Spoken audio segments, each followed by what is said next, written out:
Esmu Līga Auga. Ints Auga esmu es. Saimniekojam jau 25 gadus Miltenes pagasta Kalbikās. Mums ir viesunams. Nu jau ir viesunams, kādreiz mums bija lauku māja ar izmitināšanas iespējām. Tagad mēs esam izauguši, mums ir 10 istabas, kurās uzņemam viesus, zāle, pirts, futbola laukumi, spēļu laukumi. Vasarā mēs uzņemam bērnus ar bērnu vasaras atpūtas nometnēm. Bet kā viss sākās, gribat zināt? Sākās ar to, ka pirms 25 gadiem mums nebija nauda. Un mēs gribējām naudu.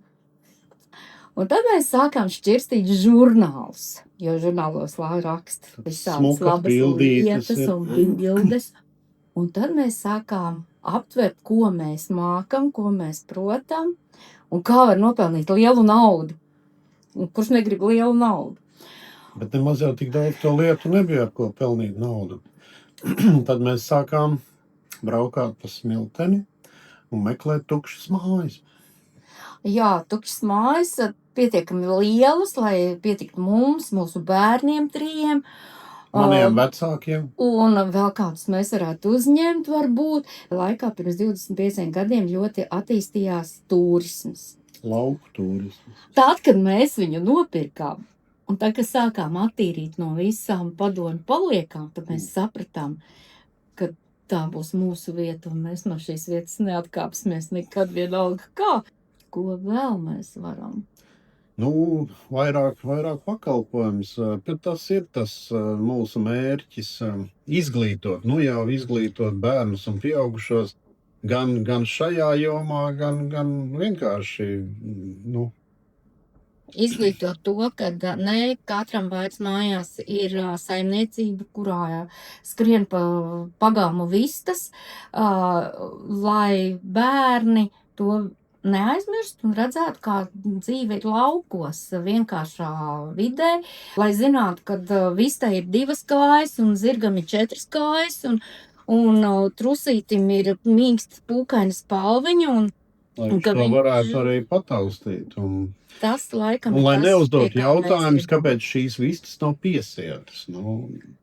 Kas ir tas, ko šeit nevar nofilmēt, ko nevar nofotografēt? Laikam emocijas. Es domāju, aura, jo nav neviens cilvēks teicis, ka te nevarētu pagulēt.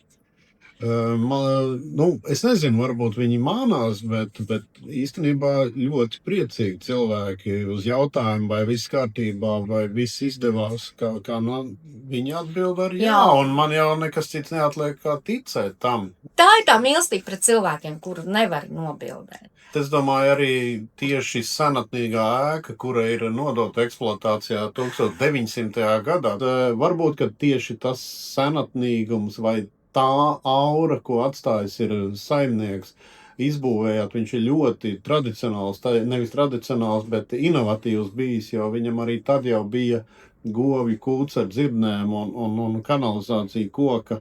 Jā, mēs turpinam, jo viss, kas šeit ir radīts, viss ir pašu rokām. Jā, mazliet esam iepazīstinājuši ar sevi, bet ko mēs varētu vēlēties? Vēlēties turpināt, vēlēties to, kad jaunieši domā par savu nākotni, vēlētos to, kad mums jaunieši domātu arī par viesu uzņemšanu, ka tas nepazustu, kad viesmīlība nepazustu un viesi brauktu, gan atpūsties, gan izklaidēties, kad viss turpinātos, kad novēlu jums visu labāko un gaidīsim ciemos.